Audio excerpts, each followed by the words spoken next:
Amém, meus amados irmãos. Vamos fazer uma meditação da palavra de Deus no livro de Mateus, ainda no capítulo de número 6, a partir do verso de número 25. Abramos as nossas Bíblias em Mateus 6, 25. Louvado seja Deus.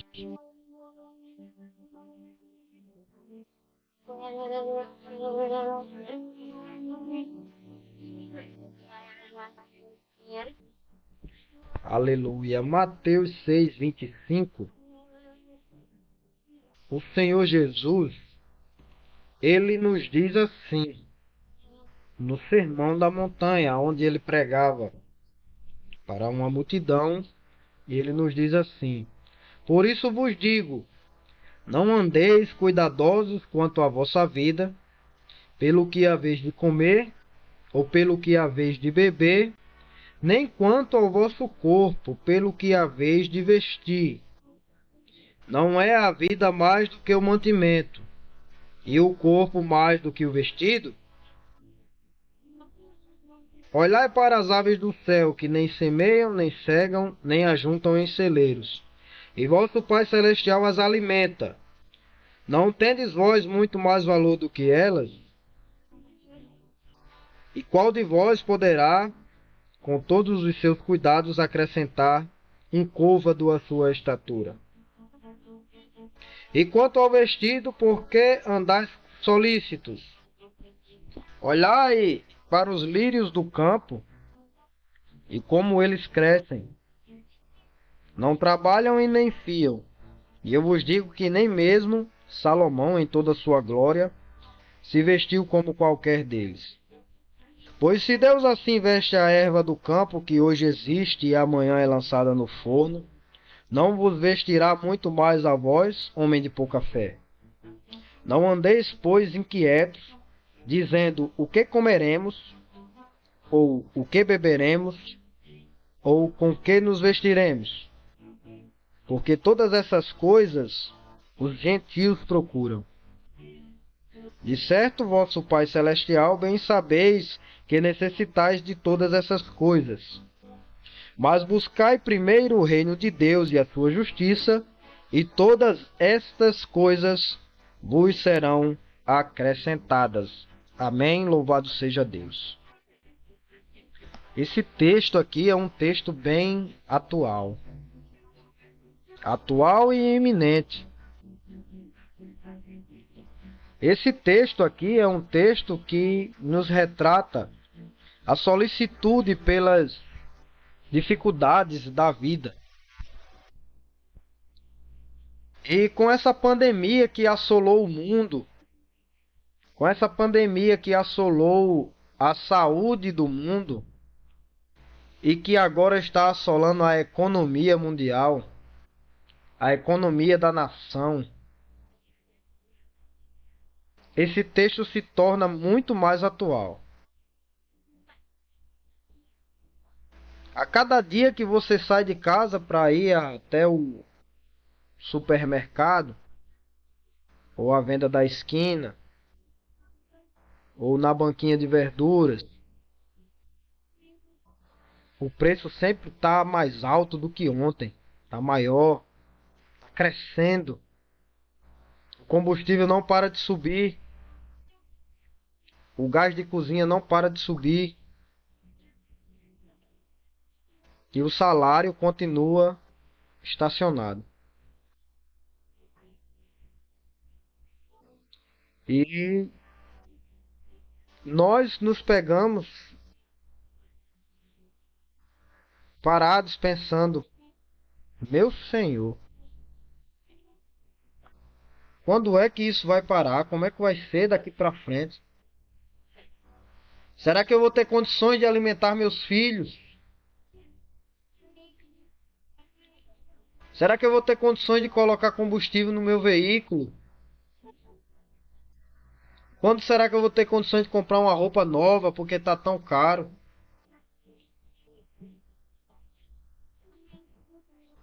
Como é que vai ser? Como é que vai ser? Aí Jesus vem com essa palavra para nós, para o nosso coração nessa manhã. Aí ele diz assim, né? Não andeis cuidadosos quanto à vossa vida, pelo que haveis de comer, ou pelo que haveis de beber, nem quanto ao vosso corpo, pelo que haveis de vestir.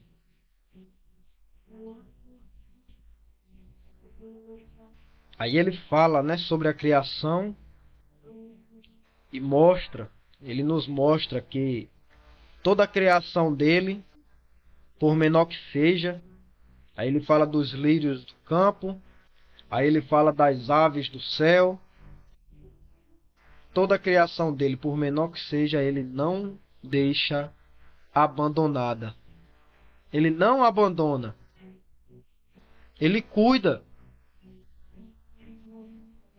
Mesmo por menor valor que alguém possa achar, como é o caso do lírio dos vales, que Jesus mesmo diz que nasce hoje e amanhã é arrancado e lançado no fogo.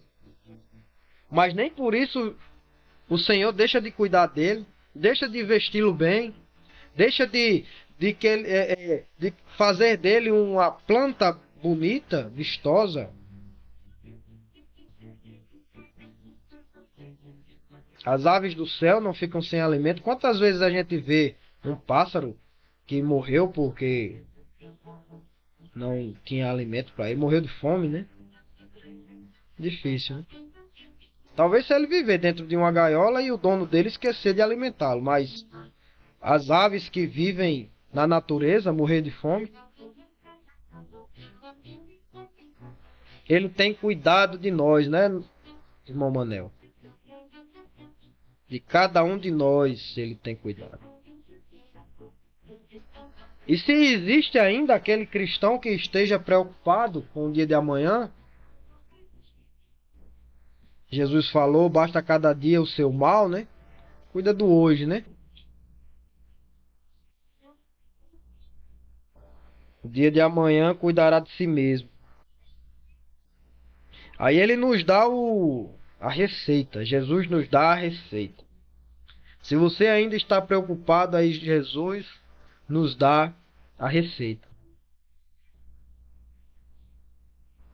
Ele fala aqui no versículo 31 em diante.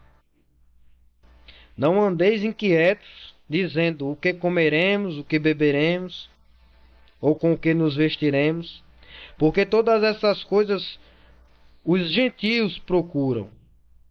Em outras palavras, todas essas coisas os incrédulos procuram. Aqueles que não têm um Deus, um Pai, aqueles que não têm a sua fé depositada num Deus que pode todas as coisas e que é dono do ouro e da prata. Todas essas coisas procuram os infiéis, aqueles que não têm a sua fé firmada em Cristo Jesus e sabe que Ele toma conta de todas as coisas, cuida de todos.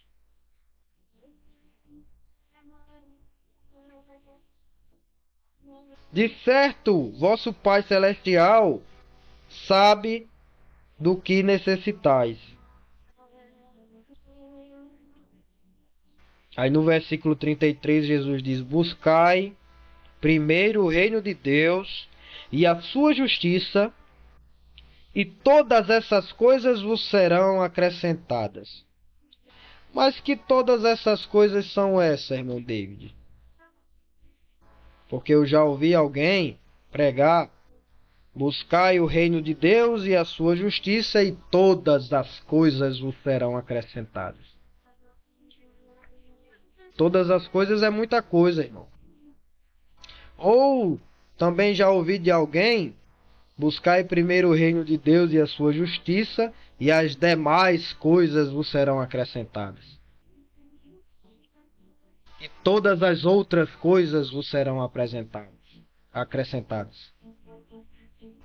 Mas na verdade a palavra de Deus, nessa manhã, aqui no livro de Mateus, capítulo 6, versículo de número 33, diz: mas buscai primeiro o reino de Deus e a sua justiça, e todas estas todas estas coisas vos serão acrescentadas. Porque ele está falando de algo próximo. Ele está falando de algo que ele acabou de falar. Ele está falando de algo que ele mesmo acabou de citar. Por isso que ele não diz todas as coisas, por isso que ele não diz todas as outras coisas, por isso que ele não diz todas aquelas coisas, mas ele diz todas estas coisas, que foi o que ele acabou de dizer. Não andeis cuidadosos quanto à vossa vida pelo que haveis de comer, pelo que haveis de beber, nem quanto ao vosso corpo pelo que haveis de vestir. Buscai primeiro o reino de Deus e a sua justiça, e todas essas coisas vos serão acrescentadas: comer, beber e vestir. Jesus Cristo nessa manhã está prometendo isso a você que está ouvindo esse aparelho de som. Busca o reino de Deus, busca a justiça de Deus, crê em Jesus Cristo, nosso Senhor, e essas coisas não vão te faltar. Não vai faltar o que você comer, não vai faltar o que você beber, e nem vai faltar o que você vestir. É promessa de Jesus Cristo. Pode faltar o carro do ano, pode faltar a chave da casa própria, pode faltar a roupa de marca, pode faltar a pizza do final de semana. Mas a sua necessidade primordial, Jesus Cristo está dizendo aqui, nessa manhã de quinta-feira, 2 de setembro de 2021, 6 horas e 57 minutos, Ele não vai deixar faltar a sua necessidade. Nunca vi um justo desamparado ser, nem a sua descendência a mendigar o pão. Está escrito na palavra de Deus. E você tem autoridade para invocar a palavra do Senhor. Está escrito, meu irmão, então proclama. Está escrito, meu irmão, então declara. Deus não vai deixar faltar o pão na tua mesa. Não vai deixar faltar água tratada para que você possa beber. E nem vai deixar você nem sua família nus, sem que tenha o que vestir. E isso é o essencial para a vida. A gente só precisa disso, irmão. E ter fé em Jesus Cristo e fazer a obra. Porque às vezes Deus permite que chegue muito recurso na nossa mão. Muito mais daquilo que nós precisamos. E o homem tende, quando pega valores monetários bem maiores do que o necessário, ele tende a guardar numa conta bancária. Guarda lá, bota na poupança, investe na bolsa de valores, ou qualquer outra coisa do tipo. Mas na verdade o que a gente precisa para viver é isso: o comer, o beber e o vestir. Se tu tem algo além disso, se Deus fez fazendas chegarem à tua mão que sejam bem maiores do que isso, busca do Senhor, meu irmão, porque às vezes Ele fez com que chegue provisões maiores à tua mão para que tu ajudes o necessitado. Assim como Paulo disse: cuidai primeiro dos domésticos na fé e depois aos outros. Vai lá, procura saber se na tua igreja, na tua congregação, tem algum irmão necessitando de um prato de comida, de uma conta de água ou de luz para ser paga, de uma roupa, né? Às vezes a gente tem aí, sei lá, 50 camisas sociais bonitas, de marca e bem passada no nosso guarda-roupa, e tem um irmão ali na congregação no sítio que só tem uma. Igual tapioca, batendo e virando, lavando e vestindo para ir todo culto. enquanto na mesma igreja tem um que tem 50 camisas e não chega nem a usar todas, né?